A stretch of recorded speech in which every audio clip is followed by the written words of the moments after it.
and live stream recording here for Tuesday's 13-game main slate. James, we had a nice little Memorial Day weekend, a day slate on Monday, get back into the swing of things here, but a monster Tuesday slate to kick off the week for us. Yeah, day slate went well. Good screenshots in the Fantasy Farm Discord, which if you're not already a member, you guys should be today. But yeah, an interesting 13-game main slate on Tuesday. Howard Bender on the playbook per usual, as your Howard Bender Tuesdays go. But fun slate. Cincinnati in Boston, so we have a good ballpark there. Good ballpark in Toronto. We don't have Coors Field, which is always a plus. Arizona still in Coors. Good pitching. Good stuff all around. So let's just get into Vegas right off the bat, right? Yep. Let's see. What do we got? Minus 165 for the Toronto Blue Jays over on DraftKings Sportsbook, hosting the Milwaukee Brewers. Brian Bayo and the Boston Red Sox are minus 190 favorites, as the Cincinnati Reds are in town, as I mentioned. The St. Louis Cardinals minus 180 over the Kansas City Royals, who shut them out, almost perfected them on Monday.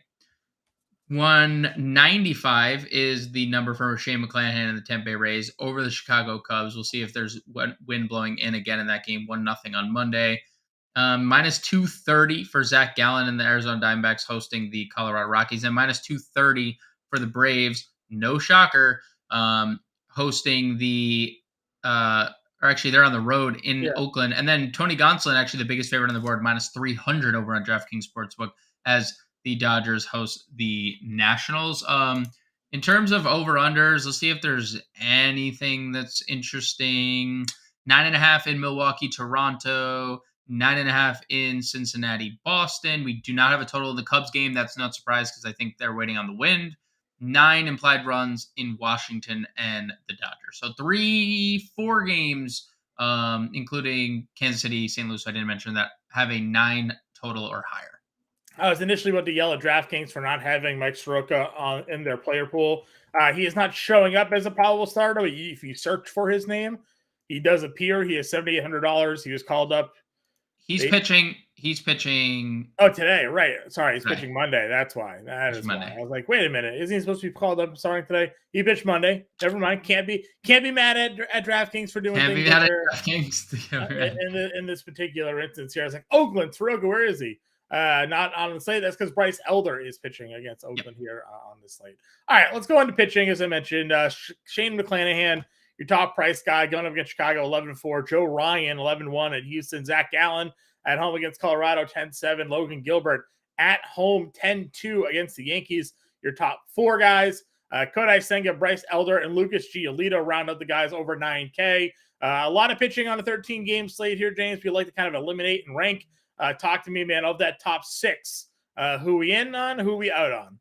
Definitely in on McClanahan. Currently, I think he's now the front runner for American League Cy Young after Garrett Cole's recent struggles once again. Definitely into McClanahan, coming off 1 earned or less in 4 of his last 5 starts, so I can get there.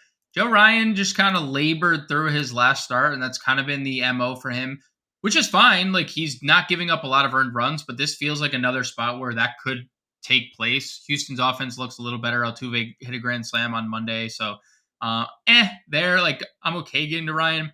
I think for me, it's McClanahan. It's Zach Gallen, who's one of the biggest favorites on the board. I know the strikeouts have been down the last 2 starts, but that could change here against Colorado on the road. And then Bryce Elder, who continues to be awesome. He is hosting Oakland, or he is facing Oakland.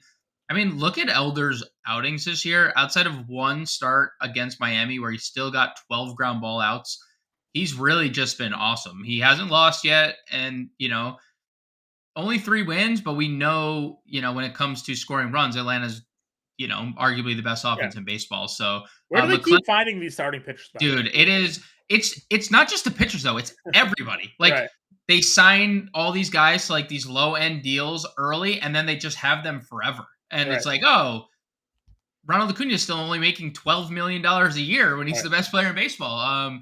So like Kyle Wright led the league in like wins last year, and all of a sudden Bryce Elder was out here with 2 ERA the next season. Dude, 21 wins last year. He's just a well-oiled machine. Right. So McClanahan, Gallen, and Elder for me. I could see getting to like Senga for the strikeouts and and maybe Gilbert, good ballpark to pitch in, coming off some very good outings himself. 28 fantasy points in 3 of the last 4. But the thing with Gilbert is he struggles against righty bats. He has, at least for the years prior, and we know the Yankees possess one of those righty bats that give everyone problems. Yeah, I agree with you. All right, next tier down here. Another one of those times where it's like, all right, we know the splits are great, but we also know the pitcher's trash. We have Yusei Kikuchi, lefty, going up against the Milwaukee Brewers here. What wins out in this matchup? Does Yusei shut down Milwaukee, or does Milwaukee get to Kikuchi here? I tend to think that Milwaukee gets shut down, and maybe they'll actually be better without Willy Adames, who's on the IL with a concussion. But Milwaukee's terrible against lefties, and the only thing that we really have to worry about with Kikuchi, if you look through all of his box scores this year, and really since he's arrived in Major League Baseball, are the home runs. Like, he just gives up too many home runs. If he can limit that, then he'll be fine here. And Milwaukee, at least 1 home run in all but 2 starts this year. So right, maybe it's the multi home run starts. Like, we can get away with a home run. Sure.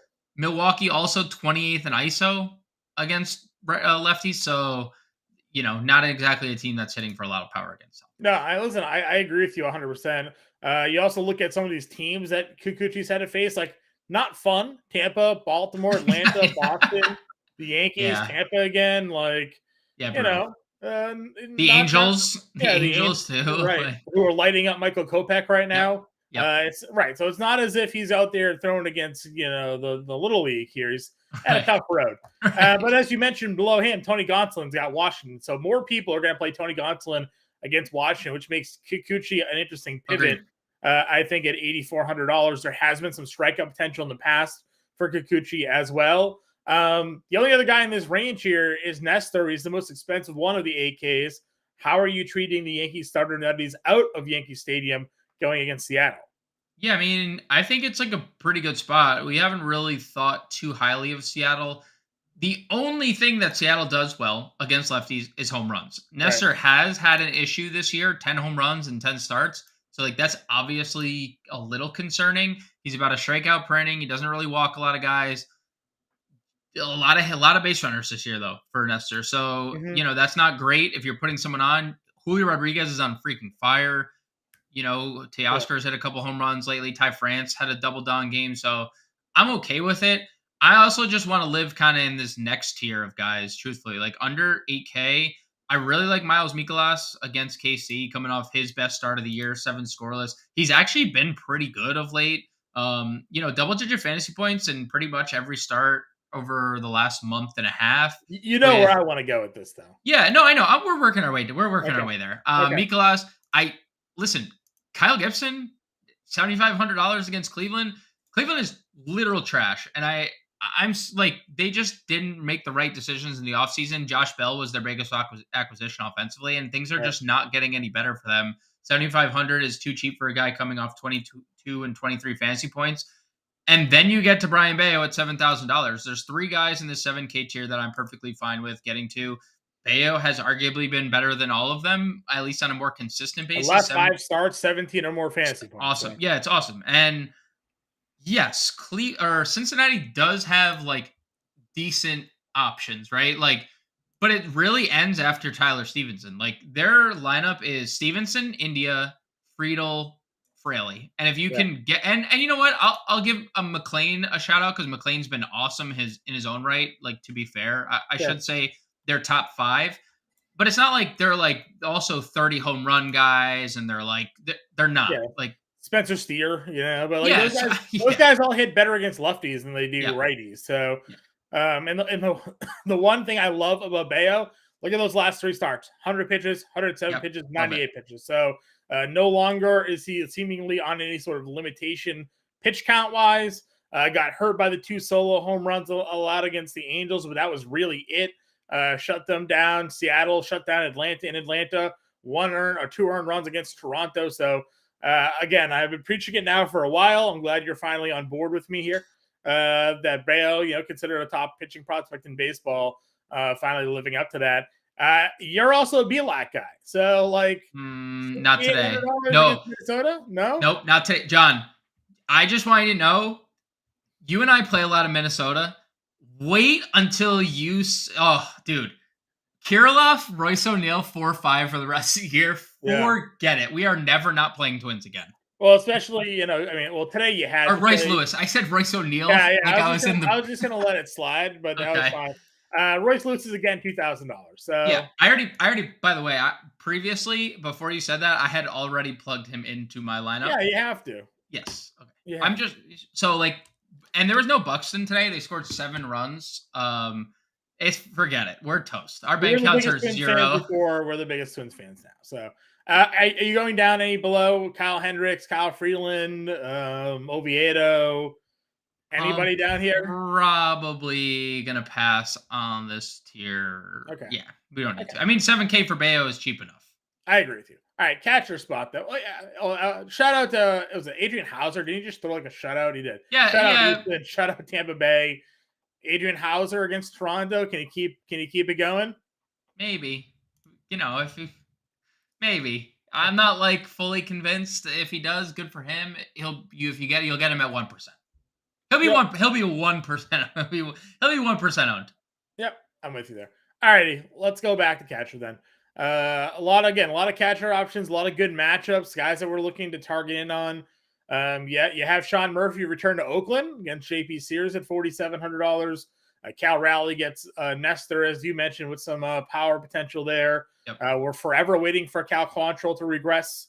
Adley Rutschman's 5K. I mean, are you targeting any of the top catchers here, or are we just looking for value because there's also some pretty strong matchups for us as we move down the list? So Will Smith in a great spot. Irvin's been terrible of late, so I could definitely get there. I'm okay getting to Raleigh and Rutschman. I think they're both fine. Murphy's only going to face Sears probably once before Oakland's like, 50 pitches, you're out of the game. So you can get to Murphy if you want. I think Atlanta's going to be popular this entire week. They were incredibly chalk on the Monday night slate as well. But no, I think you also get to Darno 42. I think that's fine. But Gabriel Moreno 3,200 against a lefty.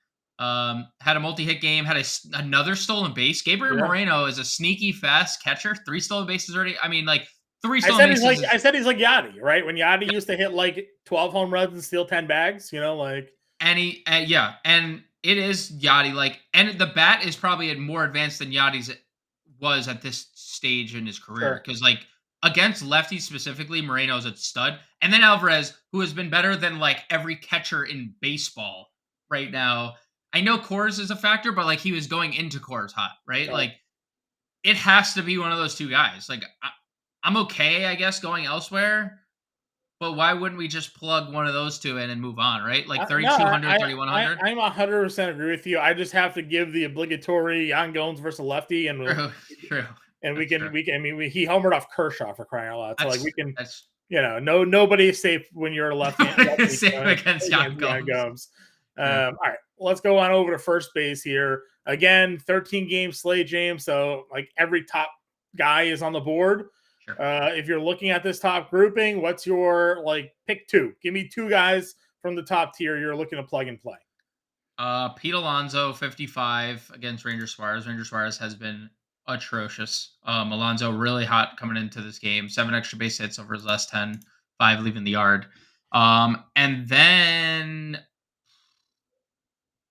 I guess Ohtani if we want to include him in the first base section. I usually would because I don't want to just clog my outfield Moniak, Trout, Ohtani, Renfroe. You can't play them all in the outfield. It's just impossible. So I'll go Ohtani and Alonso. Yeah, that's fine. I like that a lot. Obviously, if you go in Dodgers, Freeman's there at $5,300. Yep. Christian Walker against lefty, $4,600. Yes, sir. He's been struggling. Very, very, very bad right now. But lefties can change his course of a season for sure. Yep, I'm with you there for sure.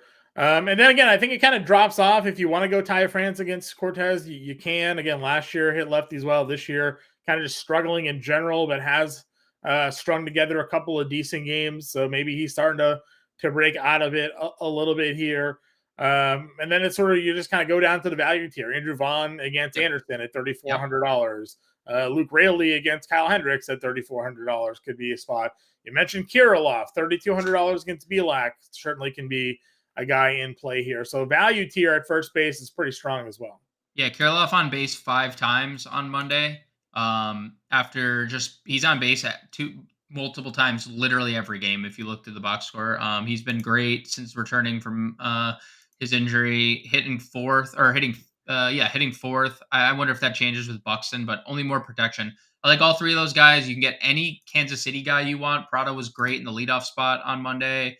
Um, Another multi-hit game for him.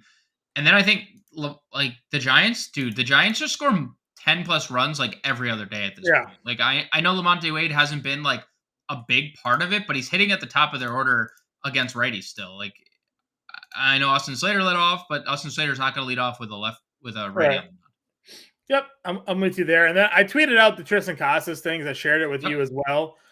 Every StatCast numbers like in the red percentile for him. You know, he strikes out a lot still. He had 3 strikeouts the other night as well against Arizona. But you know, exit velocity, barrel rate, like you name it, and he's like right up there in all these StatCast numbers. He's got a 230 batting average and balls in play.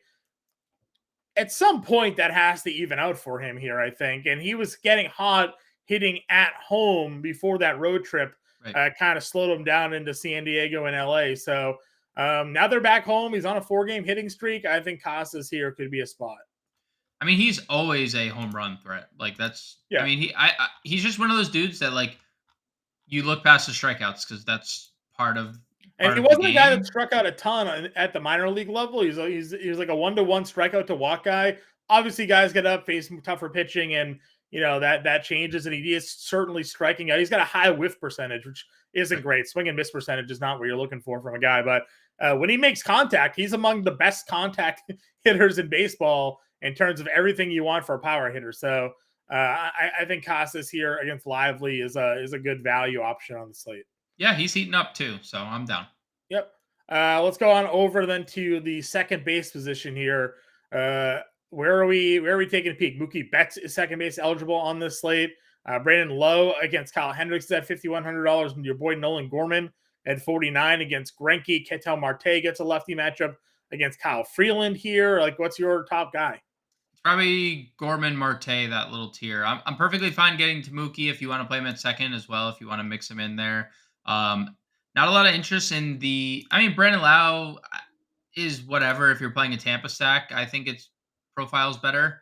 And then it's just kind of move on down the list, which Sure. I'm looking. I don't. Oh, okay. If Sean Manaea is actually starting, Rodolfo Castro is 3,500. Yeah. I don't know if Manaea is confirmed starting because he hasn't been starting. He also just came in relief, I guess, 5 days ago. So we'll see if Manaea is. At the very least, he's probably the long reliever here, right? Yeah, they also like only used him for an inning and a third the last time he pitched, Sure. which was 3 days after his like 3 2/3 outing. So Yeah. they're really limiting him. If there is Probably for the best. You definitely for the best. If there is a chance that there's multiple lefties on the mound, Castro, Eduardo Escobar, 3,400. John, he just kind of continues to hit. 2 for 5 in his lone start in Mhm. Coors with an RBI, $3,400. Caballero against a lefty, Yeah. Miguel Vargas. Like there's actually a pretty good amount of value. Edward Julian hitting second, by the way, for Minnesota. Yeah. Has some Belak, power there. dude, as much as I like was touting Belak and we were having fun with that, more so like than I actually thought Belak was like this good pitcher, but he faced Oakland. Yeah. Lefties hitting 310, righties hitting 290, righties 410 Woba, lefties 350. Like he's allowing so many base runners. I'm perfectly fine, honestly, stacking Minnesota. It's a joke, it's a running joke with me and you, but like It's not a running joke. You believe in the talent on that no, team. that's what it is. That really is what it is. Right? Like, and at some point they will hopefully find some consistency. Hanser Alberto against a lefty if he's in the Sure, lineup here, sure, $2,600, a long, yeah. long favorite of the show, the program. That Here. is a program favorite for sure. Kevin Biggio, another favorite of mine at $2,300. Yes, thank you for specifying. Clarifying, yep, Yeah. that was a favorite of mine. That's all I got down here. Yeah, that's it. Alrighty. Third base position then. Up at the top again, all your usual suspects. Devers, Bregman, not going to go there probably against Ryan. 54. Arenado's been struggling. Ramirez kind of sucks. Austin Riley gets Sears at 5K. Yeah, there it is. That's the one. Right? That feels Yep, pretty good. That that's the feels one. pretty good.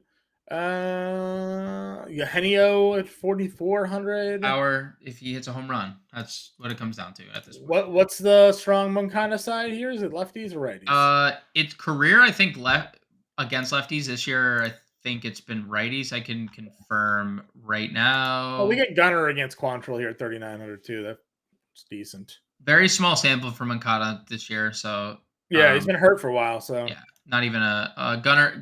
That's a great spot. my Xbox just really randomly turned on, so they must be listening. Freaking me out. I don't know what just happened here. Did we just say Xbox on all of a sudden nowhere? Anyways, Gunnar Henderson. Shout out to you for your Xbox responding to you talking to it. You know? Right? I mean, it just randomly turned on. So ghosts, man. I guess. Sam Darnold, get out of my room. Gunnar Henderson's here is $3,900. Yep. I think that's probably a pretty good value option here. Gunner and then the Arizona guys for even cheaper. Right. They get the lefty. matchup. Yeah, you have Longoria, who I can't even find at the moment. Where is he? He's 31, and then Emmanuel Rivera 29. Why? Yeah, I don't know. They're both very cheap. Dude, Longoria's got a 643 slug and a 943 OPS the last 10. Yeah, and he's hitting lefties again. Which we've talked about for a few slates. It's like, so by the way, John, Evan Longoria, Kyle Freeland, long history against one another. I'm not a big BVP guy. Yes. I don't really care. 36 at bat sample is fine. 11 for 36, 2 home runs. So 306 average, 390 WOBA. I like that. 280 average, 371 for a better sample against lefties this year. Big fan of that for sure. Anything else for you, Danny? Wilmer's 25. That's that's cheap. Stupid cheap. Yeah, that's stupid cheap. I was gonna say him and LeMahieu stupid cheap. Dude, Willie Castro did the thing. You called him out on today's show. I think he stole another base, which he's now done. What did he finish? He went 2 for 5 with a stolen base on Monday. 2 for 5 run scored, stolen base again. He's 2,500. You can play multi positions, all in on the Twin. Right. I'm with you there. I like that. Any other third baseman for you? No, because Royce Lewis exists at shortstop. Royce Lewis exists, right? Royce Lewis, we mentioned, is $2,000. So that being said, we're gonna play him 100% in our lineup, already in there. Only 20%. Only 20%, by the way, to answer your question from Monday's live stream. Yeah, he was only 20%. Wild. I can't imagine, but after what he did today, and he's still $2,000, would feel like on a bigger slate he'd be more popular, maybe. But if he's not, Bobby Witt's been hot lately. I know largely we play him against lefties, but been hitting the ball really well. Super talented, a lot of stolen base potential there. Senga walks everybody. If you watch Trey Turner, there's multiple stolen base potential here. We haven't even really talked Phillies yet, but like Senga walks everybody. So another guy that gets on base for us a lot, Wander Franco against Hendricks, another guy that can steal bags for you if you're in on that. Lindor versus lefty, Tim Anderson versus lefty. Usable shortstops at the top if you want to go there. We're not going to sit here and really blink too much if they find their way into your lineup. Anybody else that you want to talk about outside of obviously just Royce Lewis? You could play a pivot to Correa in the same lineup if you wanted to be contrarian. You could play Matt McLean, who's hitting like everything he sees. What position is Lewis actually playing? Third? He's playing third. So we're gonna get third base eligibility. I mean, they sent Miranda down and just like haven't had a third baseman. And when Polanco gets back, they're gonna have an issue. Like Julian probably is the short man of the stick, but we'll see. Nato's $2,100. I know it's not versus a lefty, but he is just free. He's just a good player. Yeah. All right, let's go to outfield here. Again, big slate. You want to stack? Pick your guy. Throw him in there. Acuna, great versus lefty. Judge, Harper versus Senga, sure. All of that. Julio Rodriguez, great. Buxton, perfect. It's hard to discriminate top tier talent on such big slates. It's just find your right stack, build it out. That's kind of how we go about this top range here. Let's go to the mid tier though. What's your targets in the mid tier? Luis Robert, 4,600. I think the White Sox could be pretty popular, especially getting Eloy Jimenez back. Like that lineup. Get an RBI, I think, in the first inning of this Yep. guy too. So. Yep. RBIs in each of his first 2 games back, Yeah. right? Just picking up right where he left off before And the he was injury. too cheap then. What do they got him on the slate? He's still cheap. He's probably still too cheap. Eloy is $3,200. It's just free. So stupid. Free. It's free. Stupid. JD Martinez has been really good, dude. I don't know. Is he on steroids again? I don't know. And again, I say again, but like 5 home runs his last 10 games. He's just hitting everything out of the ballpark. Yeah. Jake Irvin, not good. I think the Dodgers are really, really good here. Lourdes homered again on Monday. He's going to be right back in play against Kyle Freeland on Tuesday. They probably don't even play him versus lefty because they hate us. So, Joey Gallo 4K to complete your stack. That's probably the 4K range. Then there's going to be a million guys under. Yeah, I mean under 4K. Hayes has been hitting righties really good. Kepler versus Bielak. Duran versus Lively here. Teoscar versus Cortez at $3,800. Starling Marte is at $3,800. Conforto is at $3,800. Outman versus Irvin. Yaz versus Oviedo. Yeah. Ammoniac, as you mentioned there, $3,500. Eloy 32 is so Eloy 32 is like are definitely an obvious plug for us there. Story, if he gets on, always likely to steal a bag at 33. Marcelo Ozuna 29. He continues to hit. I don't know if you saw what Jake McCarthy did. I know it's lefty, but multiple hits, multiple stolen bases on Monday. Our boy is back. Yeah, not shocked at all. Need him for all my best ball teams. He's in the minors. So. All right, let's build a lineup here. Obviously, Lewis is plugged in and Eloy is plugged in, right? Those are the first 2 guys I plugged as well. Do you want to throw Rodolfo in there at second too? I just don't know if he's gonna. I'm okay with it because we didn't really have like anything else that we loved. So yeah, I'd be okay getting Rodolfo. Okay, and then third base. What was our third base? Longoria, right? So yeah. All right, so we got a lot of money. It's him or Riley if we wanted to put. Do we want a McClanahan? You said for sure. It's between McClanahan, Gallen, Elder. Those are the 3 top arms. We could probably, because we're gonna do catcher. We're either gonna go Gabe Moreno or Francisco Alvarez too. Like we're spending down on. I like those the power guys. for Alvarez here. Yep. We have 7K at play, not even with a pitcher yet. So if you did the build that you have and then did Elder McClanahan Elder gives us 4,800 a play. And then we could get like Acuna because I think targeting JP Sears is that's fine. Ideal. You wanted Kirilloff, you said so. Yep, I'm perfect. Kirilloff at first, $3,200, $4,800 outfielder. $4,800 outfield. Lewis Robert. There we go. Lewis Robert. Bingo. So that's a lineup here. Shane McClanahan, Bryce Elder, Francisco Alvarez, Alex Kirilloff, Rodolfo Castro, Evan Longoria, Royce Lewis, Eloy Jimenez, Ron Acuna, Lewis Robert. James and I will be back live at 5 o'clock Eastern for everybody. So get in the Discord, sign up, fantasyalarm.com/allpro, promo code MLB50. For those of you who are not yet a member of the Fantasy Alarm family there, you can save 50% off the first 6 months with that promo code MLB50 there, $19.98 a month for the first 6 months. Again, James and I will be back live at 5 o'clock Eastern to break down the slate with all the latest updates and lineup news. We will